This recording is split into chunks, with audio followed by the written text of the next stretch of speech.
Welcome back to Movie Dumpster, Season 7, Episode 14. Today we're talking about The Island of Doctor Moreau from 1996, directed by John Frankenheimer. Is this the most troubled production in the history of cinema? I don't know. We're going to talk about it, though. I'm Joe Lascola. I'm Sean O'Rourke. And I'm Tony from Hack the Movies. Welcome to The Dumpster.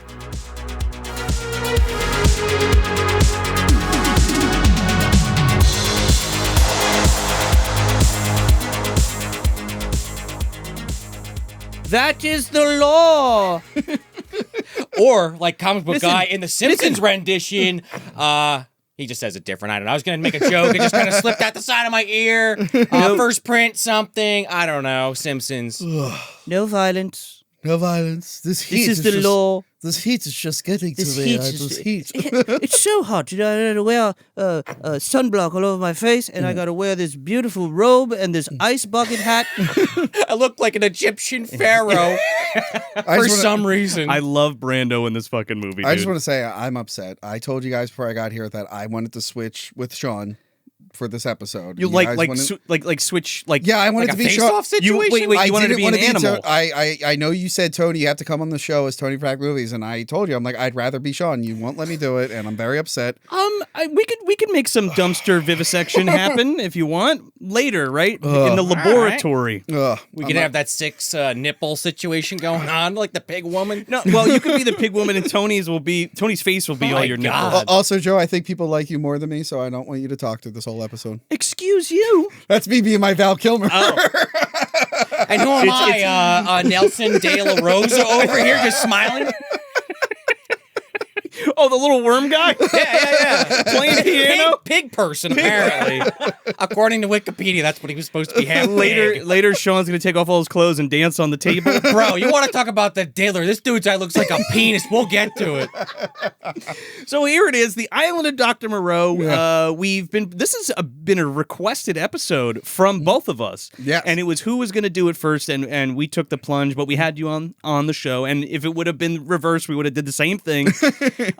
There's more than just this wonderful movie that we're going to talk about. Yes. Before we get into The Island of Dr. Moreau, we are going to be at Crypt Video Rentals in Croydon, PA, at Neshaminy Creek Brewing on October 4th and 5th. And we're all going to be there, fellas. Yes. It's going to be a really good time. And I'm going to be there. And I know you didn't grow up around there because you called it Neshaminy. Is it Neshaminy? No, we all call it Neshaminy. Oh, I never heard it pronounced like that before. I'm like, oh yeah, Joe didn't grow up around there. I'm the asshole who grew up around there. I've been saying Neshiminy for weeks, so I have no fucking clue what I'm talking about. And then I was like, is it Neshaminy? Yeah. I don't fucking know. Everybody from the town that actually is viewing this right now is cringing hard at all of us. I don't have the right jaws for it. Tony's gone. You asshole. What a fucking Neshaminy. Yeah. But yeah, we're all going to be there. We're all going to be there, and we're going to be doing our first ever live episode. Well, Movie Dumpster will be. Movie Dumpster will be. Yeah. Yes. On Saturday, we'll be doing our very first live episode at Neshaminy Creek Brewing at the place. You're going to be able to watch it on YouTube, but it'd be really great if you came down to Neshaminy Creek Brewing and hung out with us. Because not only are we going to be doing that, but Tony's going to be there as well, and Epic Filmeyer's going to be there as well. And he told me that I should do something live, and I forgot until he just mentioned it, so I have to come up with some ideas. Well, you're shit out of luck. You better bring your own equipment. Oh, shit. Good thing we record these ahead of time, right, Tony? Also, are you guys also going to Monster Mania this year? Not the PA one. Oh, No. okay. I will be at the PA one, there you so go. check me out. Might go as a guest of the convention, but not having a table there. Yes, we will not be having a table there. I will, so see me there afterwards. But before we get into the gene splicing and animal man-making beast people, if you want some more Movie Dumpster content, you can head over to patreon.com/movie dumpster. You get an ad-free audio version of the show for only $2 a month, and you can get some other great stuff at the $5 and $10 tiers, like sticker packs, t-shirts, commentary tracks, live watch-alongs, all kinds of good stuff. Help support your favorite show if you can. If not, that's all right, because Sean is going to tell you what else you can do. Yes, and if you're watching here on YouTube, please like the video and subscribe if you're not already. And sharing the video also helps get the word out to more people. And if you're listening on your favorite podcast app, leave us that 5-star review and write one if you got the time. I always say it. Joe always says it. I guess we're both always saying it is the point. We want to get this show out to more people and grow the dumpster community and get it out into more eardrums, eyeballs, and everything in between. Yeah, man, those reviews help more than anything. It helps more than you buying something to sign up for the Patreon or whatever. We also have YouTube memberships, PS, now, which is basically Patreon Lite. You can find all about that over on YouTube if you're on YouTube. But yeah, you can go to moviedumpsterpodcast.com or follow us at Movie Dumpster on any of your social media platforms that you like to frequent. And if you go to moviedumpsterpodcast.com, we got a store there, we got a calendar, and you can find out what the Dumpster Boys are doing, which includes that show at Neshaminy Creek Brewing on October 4th and 5th. So we definitely want to see you there. The Chamonix, I think he just told us is how The it's pronounced. Chamonix. The Chamonix. The Crypt Chamonix. Video Rentals. They're also going to be showing Nightmare on Elm Street on Friday, and they're doing a double feature of Goosebumps Haunted Mask and the Haunted Mask 2 on Saturday. And our live show is the Saturday, so be there, be square. And I was hanging out with Tim recently. He's got some pretty cool stuff planned for that event. Tim, I got to have breakfast with Tim. I think we talked about it on a live show, and we were talking all about the stuff, him and John, and there's some good stuff. Nice. Good stuff coming up. If you don't know who Tim is, shame on you, but Tim from Tapes from the Crypt, and we actually did do an episode with him, the Harry and the Hendersons episode. And Tony actually on his channel I did an episode with him too, There the you go. Lawnmower Man. And you know what else? You know what else? Cybo Man's origins, of Well, course. he gave us that signature by Cybo Man right on that Harry and the Hendersons nice. tape. Yeah. Yeah, he did actually. He found him, tracked him down, had him sign it. But you know what else? What? Else? If you go to Tapes from the Crypt store right now, anything you buy, you use Dumpster 15. And that will get you 50% off anything at Tapes from the Crypt. So check it out. There's also a Hack the Movies one, but I forget the code, so... Well, use the Dumpster Use one. the dumpster one, I guess. I forgot what the code was. Oh, no. You blew it. Okay. Here we go. The sordid history of the Island of Doctor Moreau. I want to jump back first. We'll go all the way back to 1896 when one of the greatest science fiction writers of all time came up with the story of the Island of Doctor Moreau, H.G. Wells. Mm-hmm. In 1996, this story was almost 100 years old. Yeah. Yeah. I don't know the math on that of what it is now, but it's old. It's over 100 It's a very years. old story. Yeah. It was adapted many, many times. Many, many times. It's permeated our culture. And can we mention that H.G. Wells was really good friends with Joseph Conrad, who also wrote a book about a guy who takes over a tribe of people in the woods, and apparently H.G. Wells accused them of plagiarism and whatnot. Really? That's The Heart of Darkness. Heart of Darkness Yeah. also has ties to Richard Stanley, the guy who was originally going to direct this, but we'll get to that. Yes. And Marlon Brando plays the Kurtz, bad guy yeah. character in both film adaptations God. of them, because it It's- turned into Apocalypse Now. It's a fucking okay. wild ride. Yeah, it's weird how it's all interconnected. But yeah, I found that out from the documentary, which we're probably going to bring up a lot. yeah. We're on gonna this. But be yeah. talking about it. I kind of wanted to ease in Oh, with sorry. H.G. Wells, and of course, War of the Worlds is his other big one. That might be my favorite of his Yeah. works, Yeah. but Well, probably the most well known. That's Sure. that's the one where he did the radio play, and everybody freaked out because they thought we were being invaded by aliens. Yeah. Did he do Lost World? Was Lost World his? I'm not sure. And the Time Machine is definitely H.G. Wells. Okay. But yeah, prolific science fiction writer. I mean, could you imagine reading the splicing of human and animal DNA into fucking pig monster men in 1896? Horrifying. yeah, and you see some of those images. I don't know if those actually were included in the book or those came later, but it's like pretty crazy. It's like some of these ideas that are put into paper again. Yeah. Now over 100 some years ago. Yeah, and we were just talking about Lovecraft in our last episode, Oh, yeah. Re-Animator, and like to think that they were contemporaries is bizarre to me. I mean, people were freaked out by Frankenstein in like what 31. So Yeah. and speaking of Island of Lost Souls, which was one of the first Yeah. adaptations or film adaptations from 33, I think it was, or maybe 32. I have it written down here somewhere. It's 32. Yeah. But I saw that like 30 years ago, so I don't even know if it holds up, but they're doing like some crazy shit with like surgery, and Bela Lugosi kind of looks like a Wolfman person. That's the one H.G. Wells actually got to see. He didn't He care hated for it. it. Oh, yeah, He didn't yeah. care That's for just bullshit. But I remember seeing it. I don't know if it holds up, but I know. Look, I didn't go back and I didn't watch. There's 5 adaptions Yeah. of this There's a story lot, actually. before we get to the one in 1996. Yeah. And a big theme of the original H.G. Wells story was about humanism and how what separates us from animals and how we are just kind of animals and the horrible things that were going on with vivisectomy and all that stuff at the time, which is animal experiments or experimenting on live animals, which is terrible. So it was a social commentary at the time. But what's funny about that is, I'm thinking about this now that I'm saying it, is like, that kind of needed to happen. Yeah. That kind of needed to happen so we could be like, hey, we don't need to do that anymore, but now we know all this stuff. Yeah, I can see like being upset about it at the time. It's like, well, years from now, this will benefit us, even though it's kind of shitty at the moment. Yeah, it's one of those things. It's like, I wish it didn't have to be like that. Yeah. Wish we didn't have to rip animals apart and see how their organs work to know how ours worked. Or people, for that matter. That Well, pig, yeah, probably definitely shouldn't have been people, but I mean, yeah, that pig had to die in a cannibal holocaust. So. well, that's different. Well, so every other pig in the film industry could live. or every other turtle. Oh yeah, the turtle Or muskrat. God damn it, that poor little guy. Why did you bring up cannibal holocaust? I'm trying not to think about that now. Dark joke. Just had to go there. Resort Alani's just playing in my head now. Could you imagine that song like playing over, like flying over the island of Dr. Moreau with all the pig people and shit? Like. Also, I said vivisectomy, which is not right. It's vivisection. Vivisectomy. That's a little bit different of a thing. I was like, don't combine vasectomy with vivisection. I was like, Joe, don't fuck up vasectomy and vivisection. And that was the first thing out of my mouth. That's when they don't just snip a little; they snip the whole fucking ball sack and off. then they put it back inside you somehow. Somehow, yeah.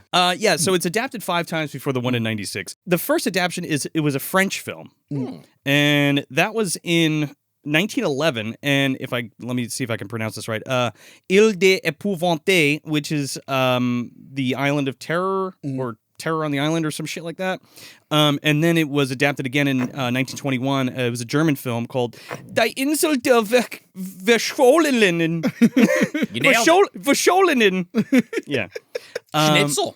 Schnitzel. So I think that's kind of funny that the first film adaptations were foreign. I don't know. And then, of course, Sean mentioned Island of Lost Souls in 1932, The Twilight People in 1972, which was one of the first roles of Pam Grier, by the way. And then the aptly named Island of Doctor Moreau in 1977. Which is out of all those, is the only one I've seen other than this one. And that's the only one I kind of only really remember, because that's the one my dad would talk about. Yeah. Because that was like when he was a kid that came out. It was on cable one day. I watched it because I knew, like, I had an idea of what the story was at the time, but then I recognized that the main dude was Basil from Austin Powers. Yes. So that's all I really remember. I fucking said that about Logan's Run. I was like, yeah, fucking Basil from Austin Powers is in that. Oh. He's like this prolific English actor. Michael York. Well, that's our exposure to him here was mostly Austin Powers. Yeah. It is shit, Austin. And one more thing about the original story. I mean, this set the precedent for, I think this was the first instance of a science fiction story talking about basically splicing humans and animals together and the horror thereof that. But it's been referenced a bajillion times in so many different things. And if you haven't seen The Island of Dr. Moreau, you've seen The Island of Dr. Moreau and a lot of other different things. Like, South Park. Do you remember that one? Yep. Oh, yeah. The Marlon Brando Doctor. Yep. Oh, Marlon Brando Doctor. That sounds like The Godfather. That was I mentioned Simpsons. Simpsons Treehouse of Horror 13 had one of the segments was that. And at the end, fucking Homer gets turned into a walrus. He fucking Marge as a cat. He's like, oh, you're real feisty. He's got some claw marks on his back. It's kind of great. Batman, the animated series. Star Trek, The Next Generation. Orphan Black for a little bit more contemporary stuff. There was the Black and White X-Files episode where the dad was like splicing people with animal DNA and he had like the mutated son. Yeah. Weird shit. Sliders, Teenage Mutant Ninja Turtles. I saw the Sliders episode years ago. I figured you would Thank pick you up for on mentioning it because that. I knew there was a show and I couldn't remember and I was just like, maybe I made it up. And now that you said Sliders, it clicked. Yeah. But yeah, do you know any other stories about like scientists on an island doing weird genetic experiments? One Piece, Thriller Bark, Dr. Hogback literally is that, except he's also a combination of Frankenstein because he's resurrecting bodies. It's more involved in that, but I'm simplifying. I wanted to mention that if it combines animal parts because there's even literally a character who's a man with a lion's mouth, like stitched in. Well, I never saw that. I was implying Jurassic Park because it's literally a scientist on an island splicing DNA together, just not with humans. Yeah, no, I mean that's why I went with the obvious One Piece reference. I knew that's not where you were going to take it. We'll absolutely capture the imaginations with pig people. Right. We'll have a coupon day or something. All right, Doc. The book Hammond did weird shit before he went to dinosaurs, so it kind of makes sense. Hammond in the book is a total fucking nefarious asshole. That they kind of just glean over, and you got this like chubby little Scotsman who's just like, oh, I guarantee it, and you're like, oh, he's such Wu a nice is also guy. in it. Wu is basically Dr. Moreau in that book. No, he's the like, bad guy. What if we do this? And they're like, calm down, buddy. What if we splice like a raptor and a T-Rex and like the most deadliest ones all together and make one dinosaur? How about we don't do that? Get out of here. And we'll call it Indominus Rex. I'll call $signs. Indoraptor. Better yet. Gigantosaurus. Giant that was a real mosquitoes. one. I know that was a real one. Giganado. But anyway, back to I know I read Gigantosaurus. We gotta but it's we giga gaga. Gotta get Clayton on this shit to clear it up. So yeah, prolific story, prolific writer, and that brings us to 1996. Richard Stanley, one of my favorite directors. He did Hardware. Been talking about that for years. We got to get around. We got to to get to that. Dust Devil is another one that's great by him, and more recently he did The Color Out of Space with Nick Which Cage. I really was pretty enjoyed. good. Yeah. I enjoyed that one a lot. And he's always had a lot of inspiration from Lovecraft too, and science fiction stories, so that kind of fits in. But this movie that he wanted to make ever since he was a kid was an adaptation of H.G. Wells' The Island of Doctor Moreau. This was like his big one that and it was his dreams were finally coming true, where he was going to be able to he had this grand opus in his head, and he wrote this film with Michael Herr and Warren Green. Okay. And then he takes it to New Line, and they option to make the film. Even though Rob Shea was not really thrilled about it. No. And looking He's like, back, I thought it was trite. looking back, he probably should have trusted his instincts and not done it. But, New Line was in that position. They mentioned the documentary where, like, they kind of wanted to get away from, like, the Freddies and stuff. That's your bread and butter. I know. You know? They eventually did get away from that, Yeah. and it worked out. And you got, like, they did, like, Lord of the Lord of the Rings and shit. yeah. But, they were at that period where they're like, okay, we're trying to, like, be something different. So we'll do this horror movie, but let's make it, like, fancy. And then didn't work. Well, that's the problem, because like Richard Stanley by nature is like an independent director, and he's I think he's only directed overseas. I believe only in Australia and in Europe somewhere. I'm not sure if Hardware was in the States or in Europe. I think it might have been in England. I mean, they do make a great point in the documentary when they're talking to Richard about when he did finally come to the States, how he was like, it was very overwhelming, and he even got like lost in Hollywood. Because he's so used to London everything being so close to each other. So maybe I didn't do that research, but he probably was just doing overseas. Or even like shooting in Australia and stuff. Yeah, so like it's a whole different fucking ball game in the States. And I think that's why the execs at New Line thought he was sinking and drowning, because what happened was he goes to make this movie and he ends up getting laid off within the first week of filming. Yeah. We're talking like a couple days of shooting, and that is it. Yeah, they tried to get rid of him earlier. They wanted like Roman Polanski in there and shit, but they tried to go behind his back and fire his ass. I was going to get to that, but I wanted to bring up Brando first. Okay, yeah. Because he wrote the script was the whole thing with that, but yeah. Well, he wanted to direct it too. Oh yeah. Bruce Willis was originally supposed to be Douglas in this movie, and James Woods was going to be Montgomery, not Val Kilmer. Would have been a totally different fucking kind of movie. I would have mahogany. And he wanted Jürgen Prochnow originally for Dr. Moreau. Yeah. Which I thought was pretty interesting, and like what that would have looked like. The concept art, Dr. Moreau has like long black hair. He almost looks like Jesus, and they try to like frame him as this Christ-like looking dude. Yeah. Which fits the motif of like Stanley's kind of surrealistic filmmaking and like how he wanted to tell that story. Yeah. Also, it would have bombed in the box office if Stanley made it, but it would have been a huge cult classic. Yeah. I mean, I don't remember everybody in the documentary because they talked to a lot of people on the production that were involved, but it's like the one guy in particular, one of the production people was like, if he had a really good assistant director, maybe it could have worked, but it just seemed like because Richard Stanley was doing a lot of those small pictures, maybe he was in over his head. And they talk a lot about how he just kind of like locked himself in his hotel room and wouldn't even go to production meetings. So I think he shot himself in the foot a little bit. He does try to come off as like a victim, but then you hear like he just want to go to meetings. Like, well, what did you think was going to happen, buddy? Like, you have to play ball a little bit. But the whole thing was like, we're there making the movie. Yeah. You know what I mean? So it's like in Australia already. But it's like, fuck off. Let me do my thing. We'll give you the dailies kind of thing. Yeah. You know what I mean? And especially like like you have to trust the guy, or at least have somebody there. Okay, that's what I'm saying. If they had a good AD, yeah, but the studio always has somebody there to make sure shit is going right, and they report back to the execs when it's not. Yeah, but they didn't want Stanley on to begin with. I think a lot of the middlemen in this situation got lost on their way to the fucking post office because like Bob Shea in these interviews, just like Tony said, just didn't seem thrilled about it from day one, and he's that big executive at New Line that you see on top of all these movies, and it's like he's getting updates of like actors calling him like, this is insane, things aren't working out. I really think that there was a lot of pushes from New Line to fuck with this production. Well, I think they mentioned like they were getting they already had the idea to figure out a backup director because Yeah. they kind of knew what was going to happen. Any excuse they needed. To get Richard And, like, Stanley out, Yeah, but like even the weather was a big problem. Like that huge storm hit when they first started. They show a fucking map. Yeah. They're like, where are we filming this in Australia? It's like the one With the spot. most rain. Like, Yeah. And also like the guy Right. that was in charge of making the set. Beautiful set, but it's like, oh, well, we built it like an hour from like the hotel because it's this beautiful mountain shot, and then like it's never even in the movie. Yeah, they only like I guess it was covered in mist or something. Like you only got to see the mountain like at certain points of the day. They had to dig holes to put the camera in. It's like, wow, they really fucked this up from the beginning, but There's okay. just so many people that are well intentioned that worked on this film that just like when the reality hit, it's like, wait, you did what? Yeah, exactly. We gotta drive an hour in, an hour out every fucking day. So For how long?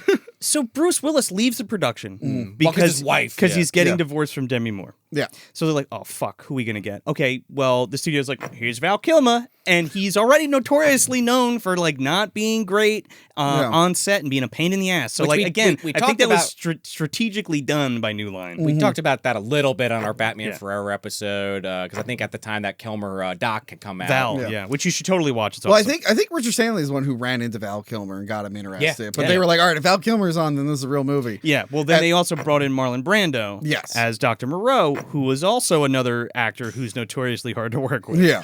But the thing is, like, originally Brando was already like up, like, oh, we're gonna get Brando. Okay, cool. His daughter, kills herself, and now it's kind of like, oh shit. Well, that's horrible now. But now we don't want Brando's gonna come in. Now let's get Val Kilmer in, like you just said, and now like the fucking budget's ballooning. Well, and then they're like, well, Bruce Willis divorced. That sucked for him. Luckily, Val's marriage is good. And then he apparently found out that he was watching getting TV divorced on the island that his wife is divorcing him. that would fuck you up, right? That would fuck you up a little bit. That would fuck you up. That Brando's daughter's suicide didn't come into like a little bit into production, and was then very he just early, he just fucking left and went to his own private island.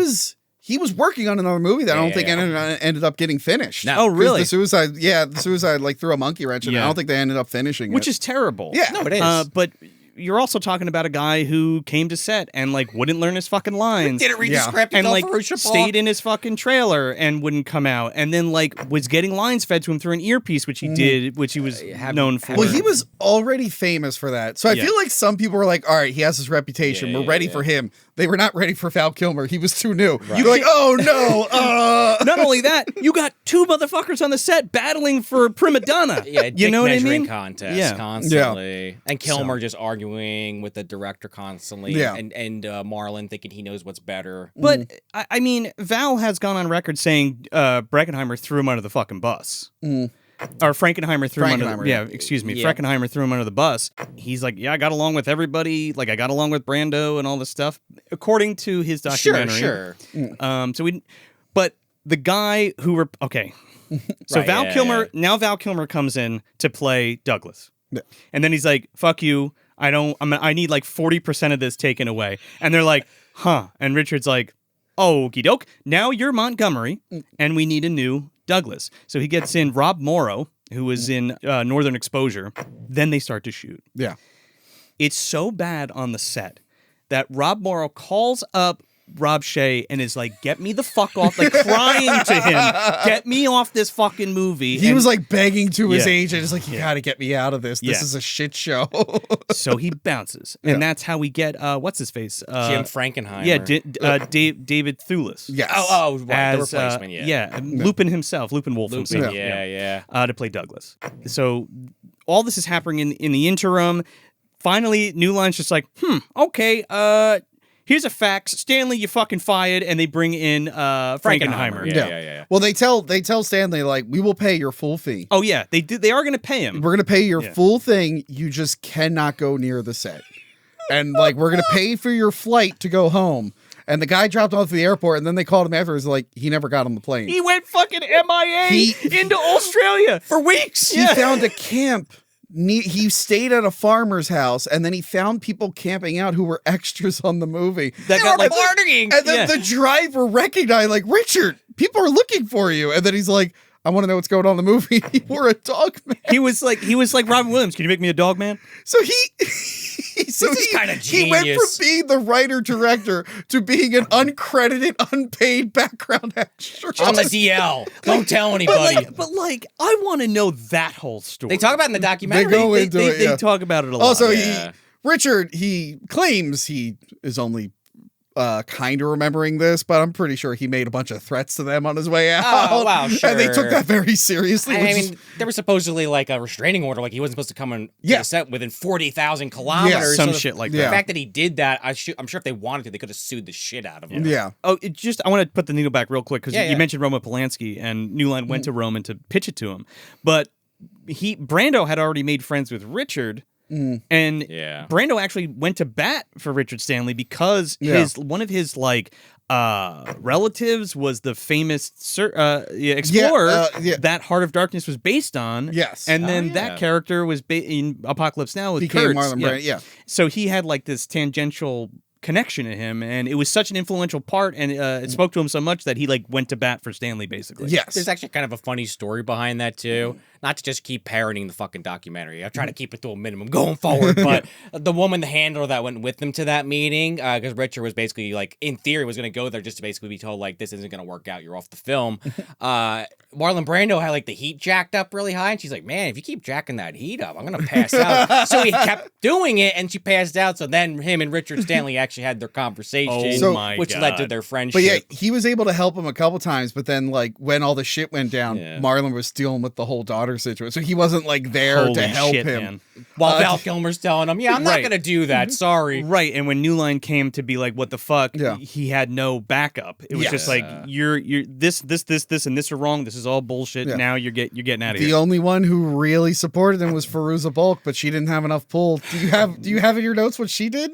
She fucking left. Yeah. She made her driver go to Sydney, not Yeah. realizing how far it was from Yeah, him. 4 or and she 5 in a hours. fucking limousine. Yeah. Drove her all the way there because she was just like, "Fuck you, I'm not doing the picture." Yeah. Because Stanley, she wants to protect his integrity of Yeah. his vision, and New Line was like, "Excuse me, honey, if you don't come back here right now, your fucking career's over." Yes. And that's basically what they did to get Yes. her back into the movie. And it really, like, I mean, you hear it in these actors' voices when you watch the documentary, if you even look up interviews with them talking about it, or Richard's comments on it over the years. But it just, like, kills me that, like, you see, like, the video footage behind the scenes of, like, Richard was so fucking passionate. He's wearing the goddamn Moreau outfit, basically, every day he's on set, because Yeah. that's how thrilled he was about it. Yeah. And, like, they show him excited about all the masks, all these practical masks they have for the Beast people.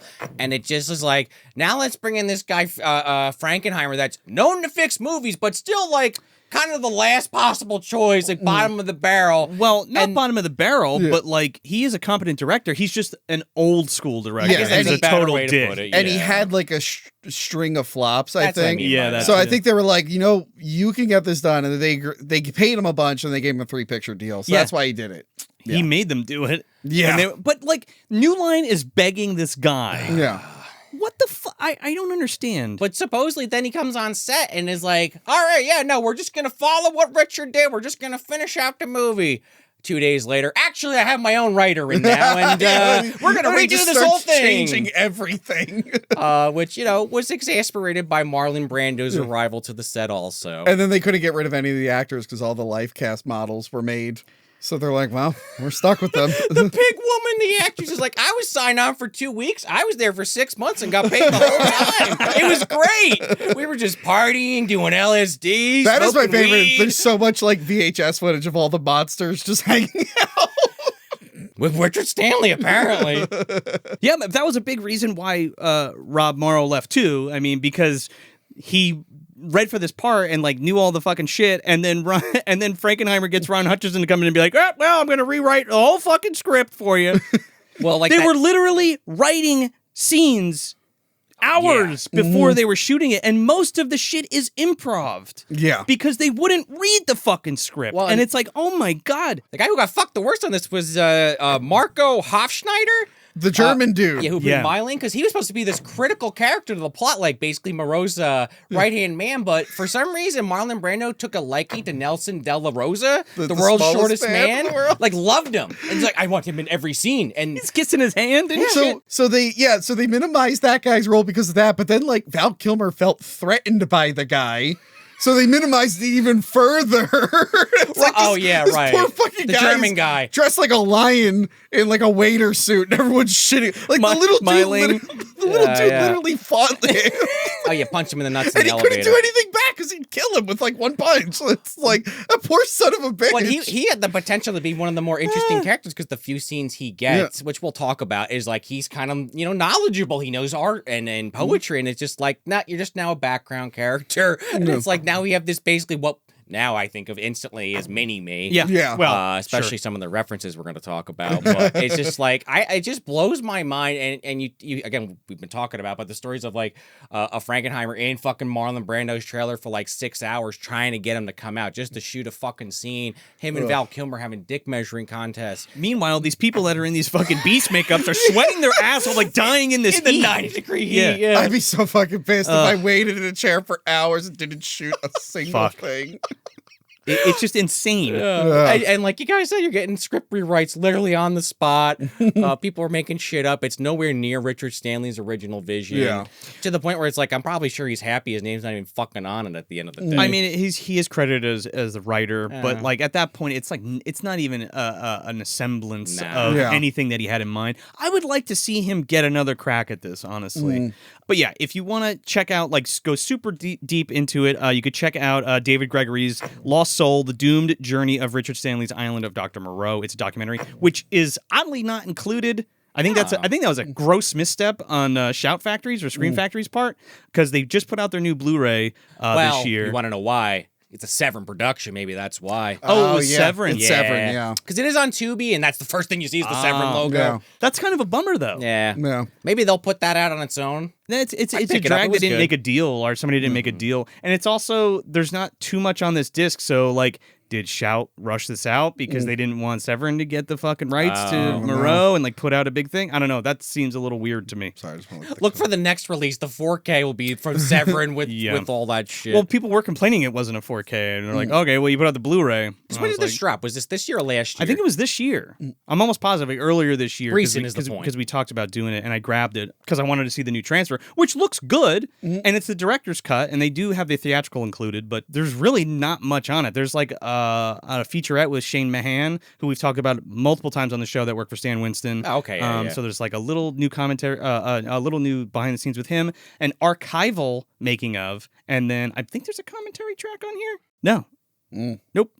Pretty bare bones. Nope. Blu-rays are kind of going in that direction. No, they're not. Unfortunately. They're not, though, and that's why I feel like this was like a weird rushed thing. Well, that was a movie we covered, the Mary Shelley's Frankenstein. Yeah. They put that on 4K recently, and there's like not like any special features. I was gonna say, you definitely get your. I guess what I mean by that is what Tony's saying too. Is like some movies, it's like you have all the shit you could possibly want. Other things, like it's just the movie. Yeah. Yeah, but like, I guess that's been a problem since DVD, though. It's just so funny to me. Well, the whole reason we had the DVD conversation, but like the whole reason why you would buy the Blu-ray or the 4K to have that is stuff. because it's got the extra shit on it. Yeah. Yep. And like, there's movies that nobody's ever fucking heard of that have like a litany of special features. So it's kind of a drag that it's not included, because now I have to go find it somewhere else. Try to buy a second disc. Yeah. So Say those Halloween 4K Blu-rays. They give you so many special features. I don't know why I need to know so much about Halloween 5, but I can now. I thank you. But it was a labor of love, and I feel like if you're going to go after the Island of Doctor Moreau, this is the one to let's put all of our eggs into this basket and give it everything that it needs in the back end, because the story about it's much more interesting than the film. Right. I will say, what was your real quick? What was your first exposure to this film? Oh my God, I saw this on cable. Okay. And it freaked me the fuck out because Val Kilmer is like French kissing cow women, and like when that drug addled like sex scene, that's what I remember from this movie, and the little worm guy. Of course. Okay. What was your first exposure? I watched it yesterday night. I guess technically my first experience is probably that Batman in the Animated Series episode, which I did rewatch just out of curiosity. Pretty good episode, although Catwoman gets turned into basically a cat person, and then that was a fun one. is going to get turned back at the end, and there's like a Dr. Pretorius evil scientist. But that was probably my actual first exposure, and the 32 version. Yeah, but this specific one, I just remember seeing the tape in Blockbuster all the time. With Val and Brando. Yeah, but dude, I had the fucking tape. I don't know where it went. I didn't realize that the thing in the middle was Marlon Brando. So me as a kid, not knowing what Dr. Moreau was yet, I thought it was like a space alien. Because Really? Marlon Brando in the middle, the little figure, not the face, looks like a weird alien Kind thing. of does. So I'm like, what is this? And I never got around to watch it. I eventually saw the 70s one. Yeah.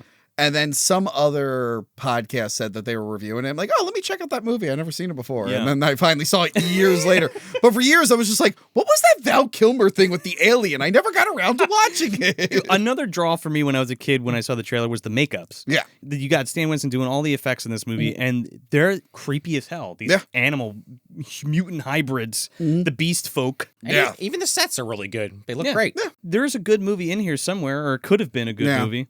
Anyway, we're going to talk about it. We're going to talk about it. So with that all being said, as our guest, do the plot crunch for us real quick to a 100-year-old story, over a 100-year-old story. Well, I don't know the book too well, but I'll talk about this movie.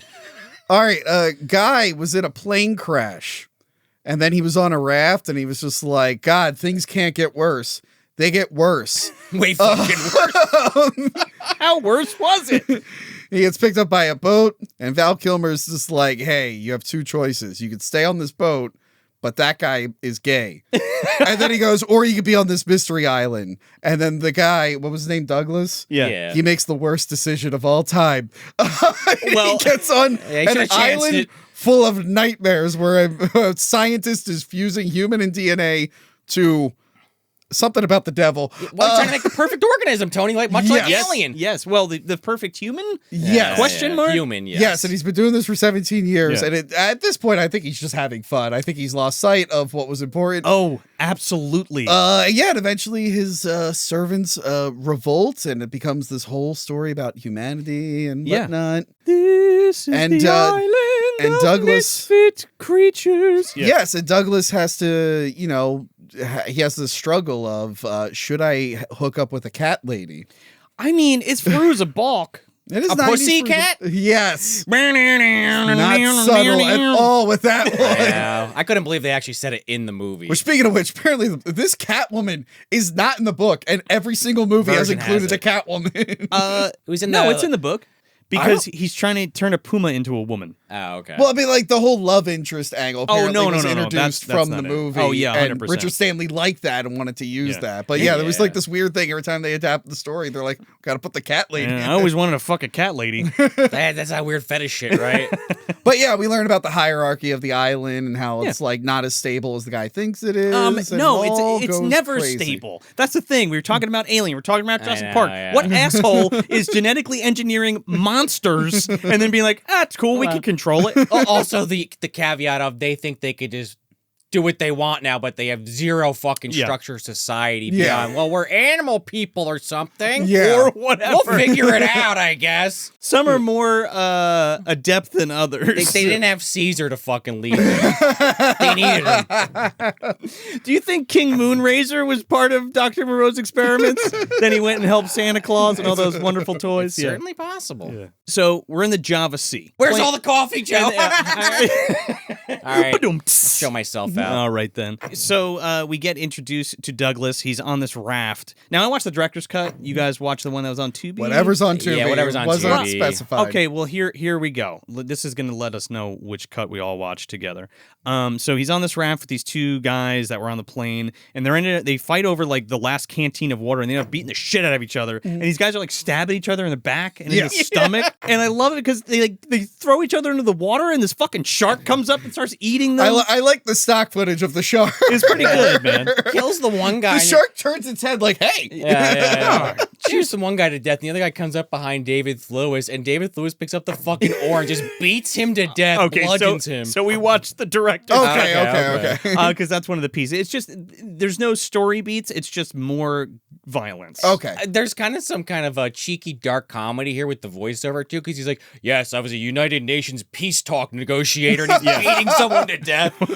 Well, and then that's the beauty of it, because he's like telling you how he became an animal like they were and fought for his life. So that's kind of the whole catharsis of the movie. Yeah. You're right. Yeah, that's true. He gets picked up. So he gets picked up by Val Kilmer on this boat. And he's like, hey, how you doing? Want to come to my island? It's a real nice island. It's real great. I'm just going to take your blood and shoot you up with all this hallucinogen. Val Kilmer is like drugging everything in this movie. He is a problem. He's just like has this IV and like puts more. Oh, it feels good. It'll make you feel good. He's like, wait, what are you putting in me? Oh! It's my own personal cocktail. He's like, oh, what the fuck does he say? He's like, are you a doctor? And he's like, well, I'm kind of like a vet. And then he puts it in him and he's like, and he like falls asleep. Right. So they're getting off the boat on this island. He's like, all right, come with me to the island. You know, we'll call for some help, get you off this island in a couple days. No problem. All right. You don't want to stay with Fu Manchu over there. He's gonna rape you. Yeah, pretty much. Yeah. Well, he doesn't understand the language, so it's like, I guess he's not lying to me. I mean, do you trust handsome Val Kilmer with his beautiful island and his sweet drugs, or what? They clearly show he doesn't know what the fuck they're saying, so he's just like, all right, yeah, I'll help you with these rabbits. What are we doing? Where's your communication tower? At what point in the story do you think Douglas thought to himself, like, yeah, I probably could have bought him for that guy and gotten home a lot earlier? He could have got away with a handy, right? And been like, fine. You know, all things considered, I probably could have hooked up with that guy just to get out of this. I think that would have been a lot less traumatic than Knowing what I know now, I think. That's it. That's the last page of his diary. I should have took that load in the mouth. At least I'll be back in merry old England. Instead, I'm here with Val Kilmer. In the book, he fucking withdraws and he has to like go live in the countryside because he can't bear human society. Wow. It like fucks him up that bad. Okay. Yeah. So they get to the island and they're walking around the main house and everything's kind of Val Kilmer's being a fucking weirdo. Yeah. They're already set. Yeah, he's always it feels like he wants to just tell the guy everything, but he's dropping hints. He's like, yeah, let's take this basket of rabbits, leave the other one for the others. He's like, others? Yeah, well, he's like winking. He's like, oh, I had a rabbit when I was a kid, and he's like, oh, you want to kiss it? Here you go. And then Val Kilmer's like cracks his neck. He's like, good, there's for dinner. There you go, bud. You carry that. You're not supposed to eat meat. That's that is the law. I do actually like that. They kind of drop that lore, and you're like, they take a while to get back to that plot point. But you're right. He's like looking around the house, and Douglas even picks up like this Nobel Prize that Dr. Moreau won. He's like, okay, I remember Dr. Moreau. Oh yeah, didn't he disappear like 17 years ago or something like that? He's like, what did he win the Nobel Peace Prize for? And he's like, he invented Velcro. Oh, yeah. That had to be an ad-lib. No, it's totally like just some bullshit. Because again, Val just was not doing what was in the script, what Richard was asking. He was doing what fucking And we find Val out wanted. his character, what was his name again? It was Montgomery. Montgomery, yeah. He was interested in his work, and they were like corresponding with each other, and then he like flew out there. Yeah, he's been there a decade now. It's later revealed Montgomery was a really brilliant neuroscientist. Yeah. And like he teamed up with Moreau when he was still in the States while Moreau was doing animal research, vivisections. And the animal activists drove him out of the country because of the shit that he was doing. Spared no expense. No. And then he like shows him to his room and he's like, yeah, pretty nice accommodations. Okay, anyway, we'll see you in the morning. Locks the fucking door. And he's like, it's for your own good. And he's like, stay in the house. Everything else is restricted. Don't go anywhere, okay? And you're like, wait, what? Before the room is when he sees Feruza dancing, yeah, he right? does. Yeah. Oh, he does. I'm sorry. I didn't mean to skip off that. That's right. That was the first point. Up until this point, I was kind of into the movie. When this happened, I was like, oh no. What are we doing? Why is Feruza Balk dancing to this like new age music? It wasn't the sexiest like, dance, to be honest. No, but she's pretty hot. And like, she look bad now. She's a cat person. I don't know that yet. Never seen it. I 30 years since I saw Island of Lost Souls. I don't remember all the details. Well, it was subtly hinted when he goes, she's a real pussycat. Oh, well, then at that point, sure. Right. I just thought it was kind of corny. You're right. That's a me thing. It fits the motif you said, like a new agey weirdo, because I mean, it kind of is. And Moreau has this type of new age philosophy that he instills on these people. Now, you got to understand. I know we're going to go into it a little bit later, but like Moreau is making a new race of people. Literally. And like making them vegetarians, making them really nice and docile and injecting them with all kinds of things. He's doing a bad job. He's doing a real bad job. Yeah. Well, the problem is, again, not to just keep saying the same thing over again on this review, but it's like, because Marlon Brando came in and was like, oh, you have all this stuff that's literally from the book that Richard Stanley came up with? Well, what if instead he actually was like, oh, we're going to be nice and we're not going to hurt animals? And then they were just like, well, no, we don't want to do that. And he's like, well, no, we're going to do that because I'm not going to do the movie otherwise. Well, it's and then they rewrote it. Well, it's Probably a combination of that. We can get to that when we get to the dinner Sure, scene yeah. because Oh, God. we talk about the devil and playing God, and yeah. you know, it's a real Thanos situation. No, it is. Yeah. It's just Yeah. the way that Brando changed his character is just bizarre to me. So right after this interaction, he like breaks out. He Yeah. gets with the old keyhole push through, and he pulls the key from under the door, and he Oh, the gets out. magazine, yeah. He ends up going into one of the laboratories that looks like this makeshift refrigerator room, and there's all the 3 or 4 clones of Ellen Ripley in these Oh, jars. He hasn't burned him yet. Yeah. Kill me. And then there's livestock in there. There's llamas, there's jaguars, there's monkeys, there's ducks. Dobby's even in Let there. me out, master. Yeah. And then we have like the craziest like puppet of like a 6-titted cow woman. Man, that they're- I wish we got more of this because it's one of the creepier things in the movie. Yeah. That's practical too. It looks great. It's all practical. Yeah. Stan Winston, fucking 6-titted goat woman that's like on this table giving birth, and this disgusting mutated baby comes out of her. And Douglas just jaw drops and screams and like runs out the door. And this was one of the scenes that they actually, when Richard Stanley was first pitching the movie, had drawn up to kind of get across the concepts he was going for. It's a really striking image of all these animal doctors. It was Moreau in the middle, and it was like the original concept where he still had like the long hair and everything with this kind of Jesus motif. It's very striking, and it's very, you kind of see exactly what Richard, I wonder if Richard actually filmed this, but again, he only filmed one fucking week, so probably not. Well, it's also funny you mentioned that too, because like all of Moreau's doctorates are in German. So like having Jürgen Prochnow as Moreau with the long hair and everything would add to the nefarious Nazi prowess he may or may not have. It's a shame Master race, anyone? Wow, right. It's a shame we didn't get more of like the big like puppets. We get some CGI. Oh god. But we didn't get more of like the puppet. It's mostly people in makeup, and the makeup looks good. But like the concept art showed those big like vulture people, I which wish would have we had been that. really cool that would to have been see. fucking sick, man. Yeah. But I still think Stan knocks it out of the park with what he does. Oh, yeah. Hyena is a feat. Hyena's great. Yeah. I love that we get one of our favorite tropes on this show. Not quite a radioactively charged mutant baby, but it is a mutant baby. Well, this rack 'em goat, up. whatever, is slimy, disgusing, fucking abomination. Added of a to thing. the prepubescent or what is it? Prepubescent mutant babies. Yeah. I mean, I guess I shouldn't be so anti-beast person, but it's supposed to look disgusting. You are racist, you know that? Towards beast people, sorry.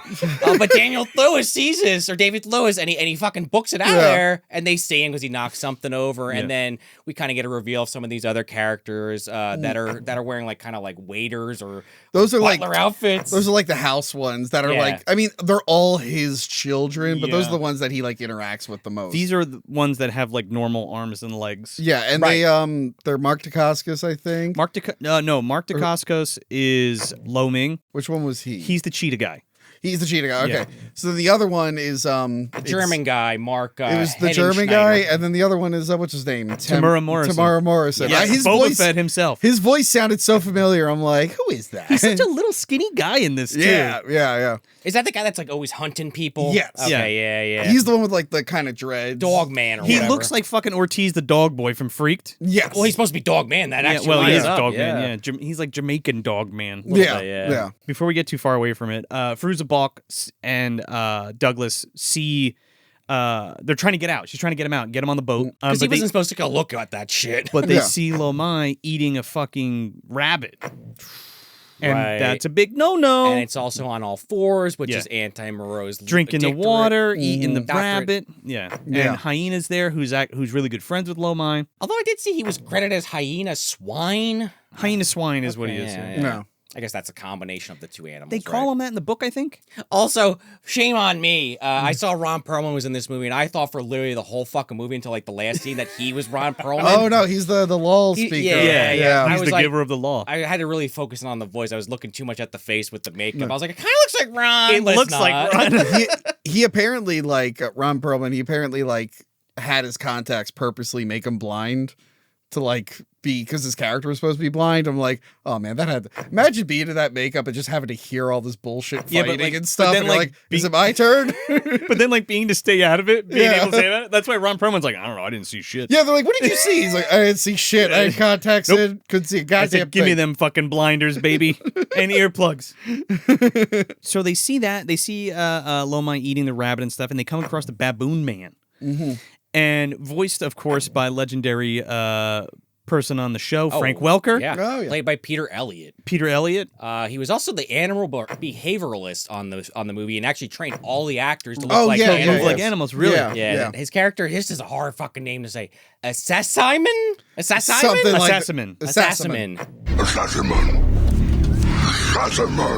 But it's voiced by Frank Welker. Yeah. That was hilarious. But he's like threatened, but she's like, don't worry, he's a 5-fingered man. Just Right. like you. 5-finger, yes. He's like, oh, Simeon, huh? I thought they were gonna do more with the hand shit. I thought maybe Yeah. she, because I was trying to see if she had gloves, but then they just show her hands. Yeah, but then it's just like, I guess the ones with 5 fingers look more human, so they're considered better than like the I think hooved so, ones. Yeah. Or even the clawed ones. Yeah. In their society, if you want Yeah. to call it that. I know I said they Yeah. don't have them, but they. I guess they whoever have looks something. more like the human. master, Yeah. the father, is considered better. Because they don't look like him. It's Yeah. not someone that's clearly a boar person or a fucking pig Yeah. person or just whatever. It's they Or the look goat somewhat human. puppet who Or the- died, I guess, after giving birth. That one was really fucked up.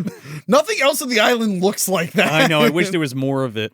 I wanted to see a giraffe man. Oh my god! Could you imagine Bring in the giraffe. Here we go. We're gonna make you into a human, Mr. Giraffe. Jeffrey, you're gonna run Toys R Us, okay? Oh my god! on the island? Look, the little kids that go into Toys R Us. They're good. Jeffrey.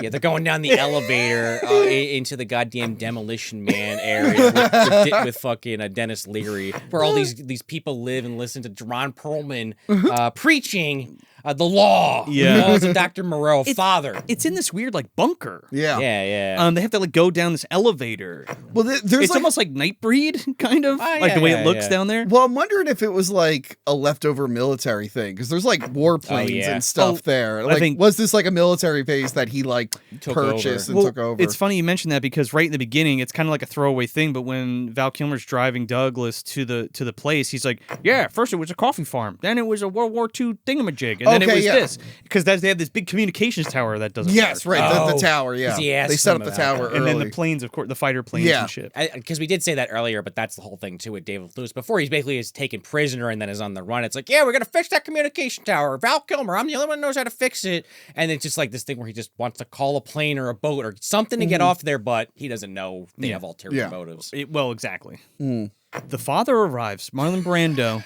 The and Pope pulls the up on this truck. That's what it looks like. He's in this fucking robe with this like Raiden hat, and he's covered in suntan lotion and sunglasses because he doesn't like the sun. You should have heard Farusha Balk talk about this because she didn't know. Yeah, she had And no she's like, idea. She we- thought it was another monster. Oh We my run God. out because the scene they're running out from the Yeah. bunker. Her and David Lewis and she's like, "What is that? Who is that? Marlon? Wait, what? And This can't be happening." My children, hello, I'm here. She's like, he's wearing like cheesecloth and he has suntan lotion all over his head. The theory is he did that so his stand-in could do a lot of his work. Yeah, And he did. Yeah. all the Especially behind when the he got headshots. ripped apart. Yeah. Because he was like, I mean, we could talk about it when we get there, Yeah. but he like didn't want to die. He made Yeah. up the mind that he was like, you know what? My character dies in the script. I don't want to die in the script. There's They're a lot like, of things go, he wanted. Go home, Marlon. Yeah. He wanted to wear a hat in every scene and had this So- idea that at the end of the movie he's gonna take the hat off and it's revealed he's a dolphin. He was hiding his blowhole the whole time. That was his original idea. Yeah. Wait, how did so wait? So then that would mean somebody experimented on him from a dolphin and made him Dr. Moreau, and then he It was the Jeffrey scientist. Combs. I think that's why they decided not to go with that. The experiment Yeah. became the scientist. But the they let doctor. him do all his madness with the costume change Yeah. and that he has heat allergies and he's got an ice bucket on his I'm head. all right with that stuff. I think it's weird character quirks that kind of work for me. I'd be okay with it if they came up with it in the scripting process or 6 months ahead of it, not just Marlon shows up, has this shit already on, and is like, "Oh, I guess this is happening." Okay. Well, this is also where we establish he has a way to control all of that. Yes, he has Flavor a button Flav that gives clock. the pain. He's got Yeah, it's Flavor Flav clock. He always Yeah. presses the same number every time too. It's always Yeah. 8. Why have 8 number like all the digits if it's 8 every I time? think it's like different sections of Yeah. animals. Oh, Yeah, because not all of them are affected by All right, it. fair enough. and then. if you notice, it's the ones that eat meat are the Yeah. ones all on number 8. Yeah. Okay. Yeah. All right. So those are the ones that I feel like he has to control the most Mhm. because he's trying to suppress a natural instinct to eat for carnivorous animals? Like, Yes. you can't make them eat fucking lettuce. No. You can get away with an omnivore, but not like a straight up carnivore, No, buddy. you can control the cows and the llamas and the goats and all that shit.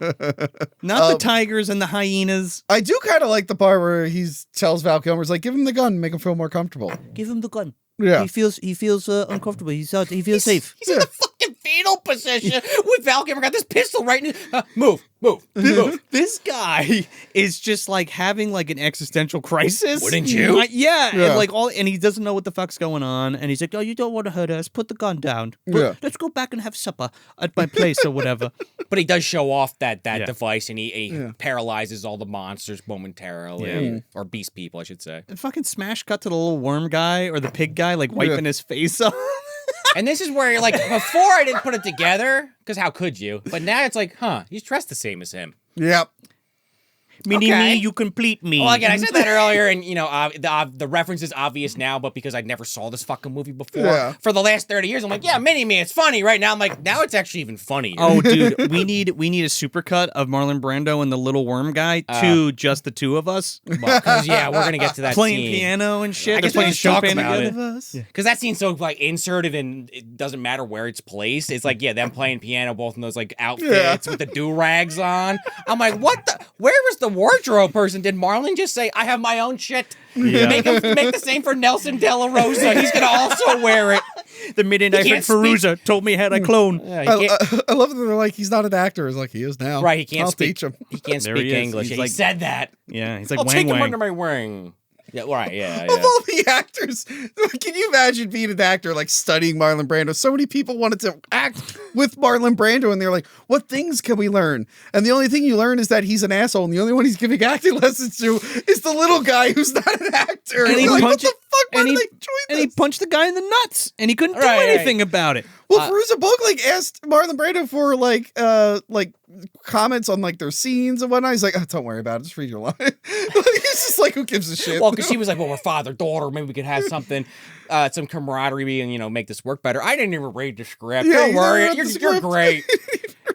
I do like their scene together later, though. It actually is a good works. scene, And yeah. like, there's something to be said about Brando being a great actor, but he's also like, that's such a dick thing to I do. know. He also, like, You're fucking everybody else up, dude. he also, like, changes the way he talks depending on the scene. Like, if he's outside, he has this, like, weird, like, inflection, like he's doing, like, a theater thing. Yeah. And then when he's inside, he's very calm and soft-spoken. And it's, like, it's noticeable. There's only a couple scenes where he's outside with the makeup and everything on, and a lot of it's inside in these, like, flowery outfits. But it's, like, a tonal change with the way he responds to situations. He's also speaking louder to like address Sure, everybody.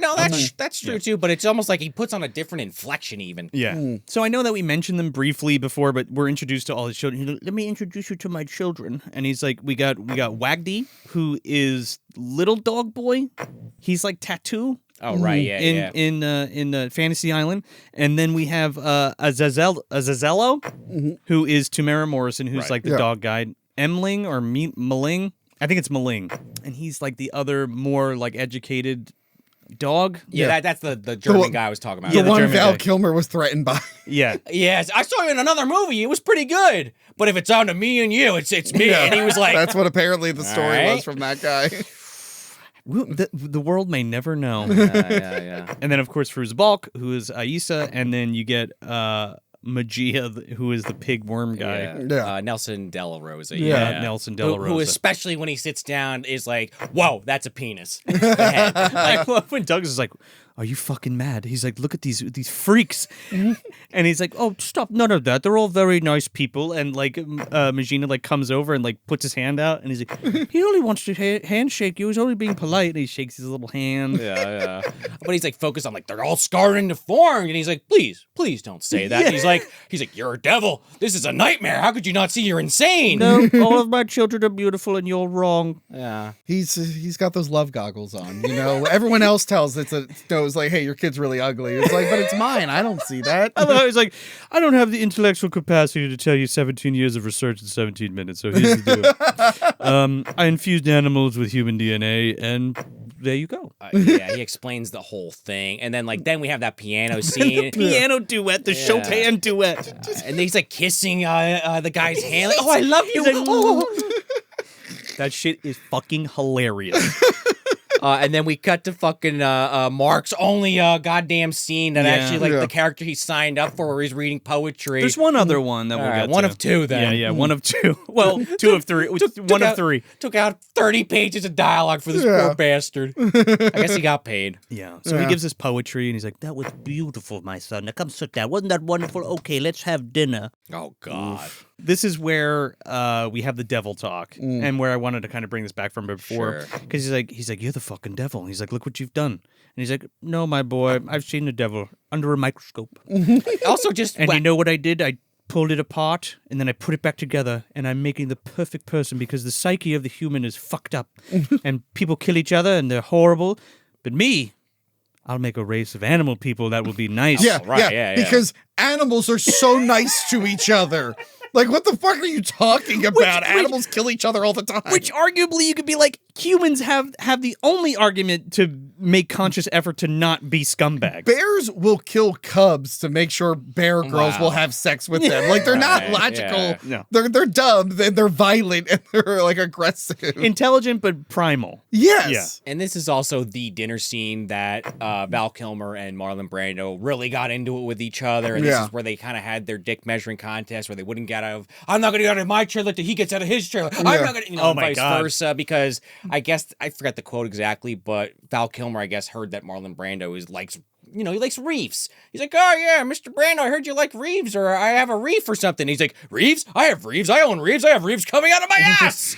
and then they got into it, and then reefs like a coral reef. Yeah. And then I guess David Lewis and Farusha Balk and the other beast people that are in the scene just have to deal with this tension on set. Yeah. Can we get back to the scene? Yeah. Yeah. And also Frankenheimer, we didn't really talk deeply about that, but supposedly, like I said earlier, he was really nice at first, but then was a nightmare as they got deeper into shooting. Yeah. Which maybe part of that is the stress level of dealing with Marlon Brando and Val Kilmer. It's the stress of dealing with them, and you're like a hard ass, but also like the production's a shit show. So he's probably meaner than he would have been. Yeah, because Farusha Balk was like, he fucking hated me. He was so mean. I'm like, oh, this poor woman.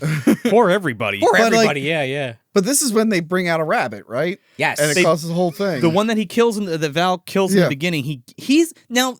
We didn't mention this yet, but Val is trying to fuck up the stability of this commune. Yes. Yeah. Because he's just had he's it. bored. Yeah, he's just had it. He's on too many drugs. He left a great neuroscience job, and now he's on this. It's all his own doing. Right? It seems like he could leave at any time. I guess he could. He likes fucking with those animal chicks. Is this a long con where he wants all his research? Not really, because it felt like that at the end, but it doesn't go there. No, because he ends up. We'll get there, but he has the rabbit, and it's just to do a dig at Moreau. He's like, well, there's meat, and they pull the rabbit out and all that stuff, and he goes to eat it, and he's like, get this disgusting thing away from me! Everybody, wash your hands. But why would you then use carnivores in your experiment? I don't know. If that was such a big deal for you. The Jurassic Park thing. Why did they make raptors and Yeah. T-Rexes? The dog guy. Well, because people come to pay to go see them. I know, yeah. In this instance, Maybe it not doesn't make raptors, the T-Rex they would. T-Rex definitely. But the perfect society doesn't need carnivores in them. You know what I mean? Yeah, but I mean, if the it goat could. and the cow are not eating each other. No. Yeah, but that was the thing. If this was such a big deal for you, you should only use herbivores. Straight up herbivores, not even omnivores. But he's just I'll make it work. They'll listen to me. I'll shock them enough times. I see the beauty of all creatures, Tony, and I just press the button and they go away. And it's some creatures need to eat other things to live. I'm surprised they didn't Also, Marlon, die. what are you eating? You're a really heavy man. You have a lot of bread on that island? What the fuck are you eating? He's got milk and cookies later. He's got a stash of fucking snacks, dude. Eating before bed, too. Yeah. So, you're already getting red flags from the dog guy because he's licking his finger. Boba Fett's fucking licking his fingers. And they try to go escape on the boat, or Douglas does, which kind of feels like a weird, jarring scene because he sneaks out, gets on the boat, and there's these little fucking rat creatures. Little. Yeah. No. They're kind of big. They're not corpulent. They're definitely not corpulent. I asked for that one. Yeah, they're kind of big. They're this big. They look like shit. And this They look worse than the fucking pygmies from Mummy Returns. Mummy Returns, I was thinking that, yeah. Mummy Returns is a few years later, but this is... Yeah, which is a problem. This is that era of people saw Jurassic Park, and I just talked about this in Spawn, and I did a Mortal Kombat commentary track with a visual effects guy, Yoshivu, really cool guy. But yeah, this is that era of being like, well, Jurassic Park looked good. We can get that too, and it'll look just as good. It's like, nope, a lot more work went into that one. Like, I don't know, the entirety of Industrial Light and Magic? Wow. Yes. So the CGI rats and even like the cheetah guy running, it's just like, oh, that looks rough. That looks really rough. At the time, it looked pretty good. But again, not as good as Jurassic Park. So No. it's No, like, no. oh, that looks fucking At least sketchy. they're used sparingly, no matter how dated they are. This isn't like the end of Species where they go all in on the CGI monster God, and which just is a loses shame. you. Which Yeah. is a shame. But yeah, this is that era of just like, it'll be CGI and it'll look really good. And like, oops. No, nope. it looks like total shit. I don't even think they had to really do it, but they did it No. anyway. Anyway. No. So Lomai, the Cheetah Man, Mark Dacascos, by the way. Right, yeah. Yeah. From Double Dragon and many Yes. other martial arts films. You know, he's on one end of the MDU. He's looking at Alyssa Milano's ass, and the other, he's a fucking mutated Cheetah Man. Well, he got that injection from the Batman animated series, Yeah. but he got the final one, so he couldn't turn back. You remember what Kogashuko was working on? That messed up what's his face? A Bobo? Yeah. Yes. Oh yeah, right. Yeah, exactly. Same shit. He Lines was up. he also fought John Wick in John Wick 3. That is true. And he was the Crow on TV. oh, that is right. He was the he TV was the Crow, Yeah, we just Eric talked Draven, about that. yeah. He's so many things. You don't think about it. You're like, oh yeah, Mark Dacascos is like a lot of things. He's awesome. You wouldn't even know it's fucking him in this though. He's No. in two Yeah. or three scenes. No, in you couldn't in tell. fact, this is his last scene because now Yeah. he cuts and now Moreau's like grilling. I'm like, okay, you killed rabbits. Who did Who it? broke the law? Who broke the law? Was Yeah. it you, Loma? You ate a rabbit. You ate meat. That is the law. Is not to it eat you, not Ron Perlman? It was him. I'm a hyena. His buddy Hyena, who's getting Hello, man. Yeah. visibly upset during this whole scene, which I Yeah. kind of like actually. It's pretty great because it's like his best friend essentially. So Lome like makes a run for him, and he like and right before he gets to him, he presses the button and like he strokes out on the fucking on the stage, and Moreau is like, "I forgive you, my son. Everything's fine." And he's like, "Oh shit, really? Like it's okay." Well, yeah, because he's saying we don't kill. We don't it's against kill. the law. Meanwhile, fucking Boba Fett comes up and just fucking plants one right in his I dome. was just like, what the hell did you do? He's It's like, like, what oh, I did you- thought you wanted me to uphold the law. It's like, not here's, like that. here's your gun. And he's like, "Where'd you get that from?" And Val Kilmer's like, Well, come to find out, but whenever Val Kilmer is passed out from being too high, this guy just walks over and just pulls it out of his pocket, unbeknownst to him. but like the whole time, Val is just baiting this dog Yeah. man to turn on him. Yeah. You know? He doesn't give a fuck. No, he doesn't give a fuck at all. Ugh. And David Lewis is just constantly going from like Cap T to Escape B, like constantly. Like I'm surprised they didn't just shoot him in the fucking face and call it a day by now. Yeah. Also, I mean, like, it didn't feel like he was in that many more scenes than Val Kilmer, so I still don't Yeah, you were saying understand the that, switch. yeah. I don't think so either. Like, I know he has scenes with like Fairuza Balk and stuff. I'm like, I feel like Kilmer could Maybe he's just in it more when you think about the actual plot line. I guess the technically- ratio? Yeah, I guess so. but I feel like what they shot with Kilmer, they Yeah. used like all of it. Yeah. And maybe Oh, that yeah. was why it feels like. I mean, he is in it a decent amount. Yeah. they cremate Yeah. this beast person, and they're like, "Well, we're gonna do it right. We're gonna treat it with respect." They just throw it in this fucking thing. Well, that's the other part of the irony of the scene, because like the father, Marlon Brando's like, make sure he's treated with the most respect, and the fucking dog man's like, I don't give a shit, throw this bag of shit in here. Yeah. And they fry him, and Hyena comes back, and he's like sorting through the mess. Why he's allowed to go through it, I don't know. No. Takes his skull out, sees the fucking bolt in his head, but he also finds a burnt chip. Right. Now, Yeah. all of these animals are implanted. Animal people are implanted with these chips so that Moreau can control Can them shock them, with the. How does he know where his TikTok chip clock. is? He just looks He at the feels bone. around. Well, he just- Oh, he feels yeah. it. Okay, because he Well- looks at the bone. And he's like, "Oh, probably here." Well, he's like, it's a rib, so let me Yeah. Okay. let Yeah. me feel. Yeah, Yeah. It's and like he rips it out of Because himself. he didn't know it was even there. You wouldn't even think about it, you know, with the way that they portray how intelligent these Yeah. creatures are. Especially like they're going around re-injecting them to kind of keep them at a certain Docile, level. yeah. Docile, yeah. No more pain. Yeah. No more pain. I pulled it out.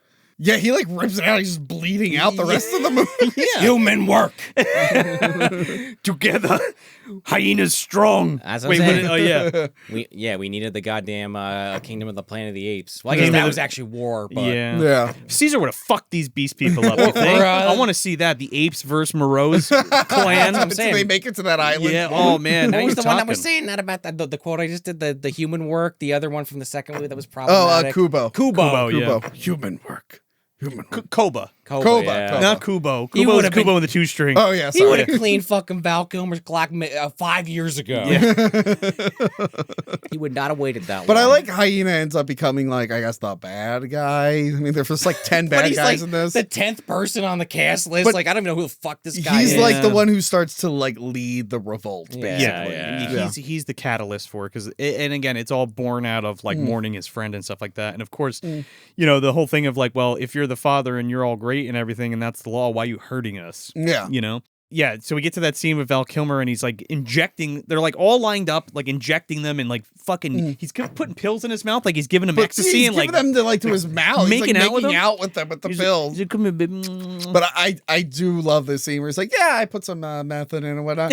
But like, I like when he sees Hyena shows him the chip, and Val Kilmer's like, oh no. fuck. Val Kilmer's like, I'm trying to fuck things up, but this could But this is really bad. fuck things up. grabs a sniper rifle and Yeah, starts and he just firing. starts like unloading. They have to give them shots so they don't regress into Yeah. like primal or animals. turning Yes. And back the- in animals, I And guess. Yeah. Yeah. like you said, Val Kilmer gives him like a concoction of like mushrooms and fucking like marijuana. He's like smoking joints with monkey people Yeah. later. Weird. And they're all tripping face, so they're all docile. It's weird.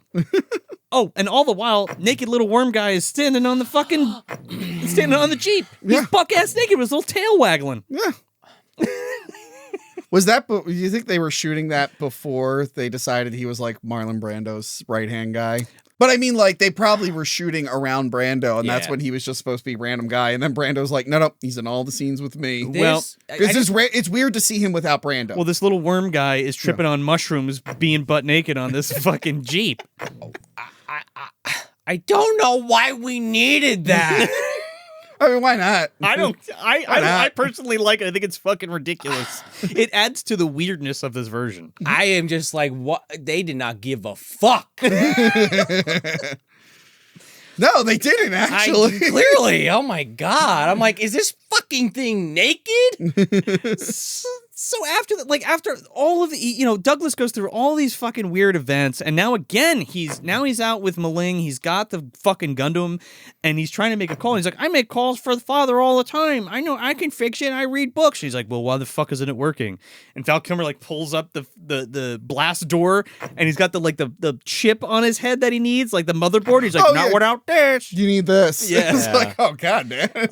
Then he proceeds to just throw it out the window, probably breaking it. Yeah. Oh yeah. He's like, you're not going anywhere. He's smoking a cigarette. He's all fucked up on whatever drugs he's been taking. Well, apparently he's talking about cigarettes. Apparently one of the things he did while he was on set while smoking cigarettes was actually burn a castmate with while he was shooting a scene. I guess he was bored. No, the focus puller. The guy was pulling focus, and he was just like burning his like sideburns with it. That's what they said. Yeah. They had footage of it in the documentary. Oh, seriously? Well, no, I think they would. I think they just. I think that was the footage, Tony. I think I was recreated. I hope it was, though. But yeah, no, I mean, yeah, he was always smoking apparently. Yeah. No, not that came back to bite him in the ass. But anyway, So Firuza Balk needs the serum, or she's going to regress, and we kind of like figure that out. Because they show her like her teeth growing. Yeah. And I do love this scene, and it despite everything with Brando and being a dick or whatever, like I love this scene because is this the ice bucket hat? it just Yeah. feels real. He's got the ice bucket hat on, and she pours more ice in the top of it, and he's like, "Oh, thank you, it was so hot."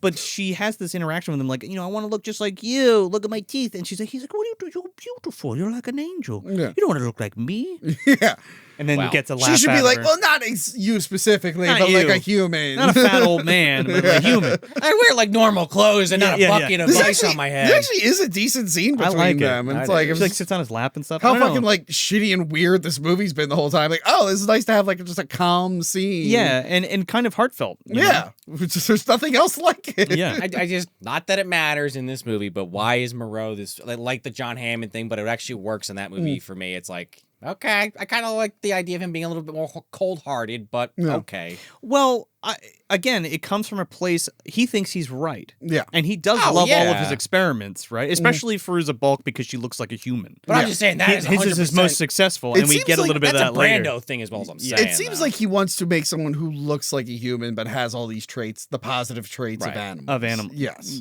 Yeah. I think so. In theory, Something yeah, like yeah, that. yeah. Yeah. Yeah. But he beats the fucking dog man, we find out later. And he doesn't do that to Firuza. No. No. So Hyena rallies up a bunch of people. They all give him like offerings and join his clan. And he ends up breaking into the main house. and they're playing the fucking like piano and stuff because they have never seen any of this stuff before, so they're looking around. They're not allowed in there. They're not allowed in there. No, this is like dog. You stay out in the fucking dog house and you don't come inside or sit on the couch kind of thing. Yeah. So Brando comes out with like milk and cookies. He's like, "Oh, I heard a disturbance. You played piano pretty good. It's like this. It's a tonal note thing. You ever hear this one? Rhapsody in Blue. Isn't it pretty? This scene, I will say, is pretty tense. It's good. Because he's like, okay, well, they've gotten smart enough to get in my house for some reason, but let me treat him with kindness. But then, like, he notices Hyena bleeding. He's like, something's up. He doesn't know what it is yet, or else he wouldn't have tried what he's about to try. But he's like, something's going wrong here. But then Mini-Me, like, instinctively knows, like, uh-oh. Yeah. Like, comes in and grabs the fucking, the button clock. Yeah. And is like, hands it to him all sly, like, they have the shot, like, behind the hand thing. Well, the big part of this scene is Hyena asking Dr. Moreau, like, what am I? What are we? What are we doing here? Yeah. And he's like, you're beautiful and everything's fine, and why don't we go talk about it in the other room? And then that's how he makes his way over and gets the clock. Because he can't even give him a good answer. No. He doesn't have one. No. But I like that, like, it doesn't work. Obviously, he realizes they pulled it all out. But I like that even him preaching all his bullshit, at the end of the day, when it comes to preserving his life, he resorts to violence. He picks up the skull and hits the one. Yeah, right. And it's like, oh yeah, you can't really practice what you preach when your ass is on the one. I love the fake out when he presses the button and Hyena's like, oh, and he's like, and he does the laugh, but then he's like, no more pain. Yeah. And they fuck this dude up. Oh yeah, eviscerate him. Dude, and it's great because they don't have it in the theatrical version, but they're like they throw him in this hammock and they're fucking biting him in the shoulder, ripping him apart. Fucking Hyena rips his arm off. Yeah. Oh yeah. It's great. That's not in the cut version. Well, apparently, like this movie, they were talking about it. Like all the other movies were more concerned with like kind of ending the story around when he dies and not doing the part of the book where it's like the society collapses Which is when like he's gone. literally the second half of the book. Yeah. It's also the crucial part. Yeah. Which we only get a little bit of that here. I haven't read it myself, but from looking it up, it actually goes even crazier. Because when you regress and act like fucking animals, everything is going to fall apart. And that was the whole social commentary of the book. And also, he didn't really train them well enough. He didn't train them at all. Yeah, he didn't really teach them like agriculture or anything. No. He's just like, yeah, we'll feed you and everything. And Here's your slop, your Yeah. tofu slop, no meat. yeah. It's easy when you got fucking horse and goat people because they just eat the grass. You don't even need a lawnmower. But They can also, just if eat you- all the grass. If you're like enforcing like through pain, like once that gets taken away, it's like, yeah, but then people have like your society has less of a reason to listen to these rules when there's no punishment. Exactly. Now. Yeah. Well, yeah, that too. With that said, though, it's almost like maybe Stockholm Syndrome is not the best example, or there's a better phrase to use, but like, that makes sense. well, because I was going to say, because they still then are grieving over this guy, and they like give him like a Viking funeral, and I'm like, okay, this guy basically was like your dictator, but he was Well, some also of them your don't father. see him as that. Yeah, For well, not no, everyone yeah. sees him. The way that because he favors certain ones. Sure. Yeah. Like a human being would. He's not like a god that just loves all of them because that's not true. Right, You know. yeah. It's like Sam Jackson crying for Leonardo DiCaprio at the end of Django. Like wow, he's right, like yeah. one of the like for Crocodile him, like tears. Leo was a pretty cool guy. Not for everyone else. No, there. he sure wasn't. I see what you're saying. Yeah. They put him on the pyre like fucking Darth Vader, and they kind of regroup. Now Hyena's doing his own thing, and everything else is slowly falling apart. Now Val Kilmer is just like totally whacked out.